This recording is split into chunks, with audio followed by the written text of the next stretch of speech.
Crime branch वर्तमान समस्त अभियुक्त को चिन्हट करिछि। बालियंता बर्बरता घटन सबु अभियुक्त चिन्हट पर क्राइमब्रांच आगे ये प्रकृत परीक्षा जे सौम्यंक परिवार ए तदंतरे संतुष्ट नुहंती। समस्त अभियुक्त को गिरफ एवं तदंतरे समन्वय रक्षा बड़ आह्वान हेब। निज कर्मचारी को कमिशनरेट पुलिस घंट घोड़ाइब बोली कहते मृत सौम्यंक मामू। पुणी सीबीआई तदंत दाबी कर परिवार।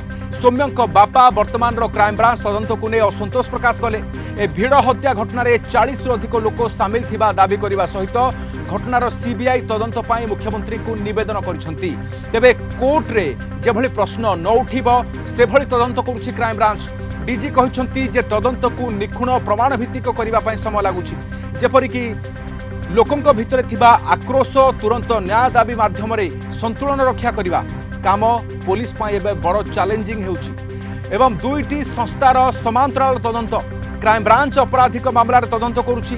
कमिशनरेट पुलिस निज कर्मचारी विरोध में विभागीय जांच करुछि। डिपार्टमेंटाल इनक्वारी होइछि। फेरार थिबा अभियुक्त को केबे बांधिबे से प्रश्न एबे करुछंती समस्ते।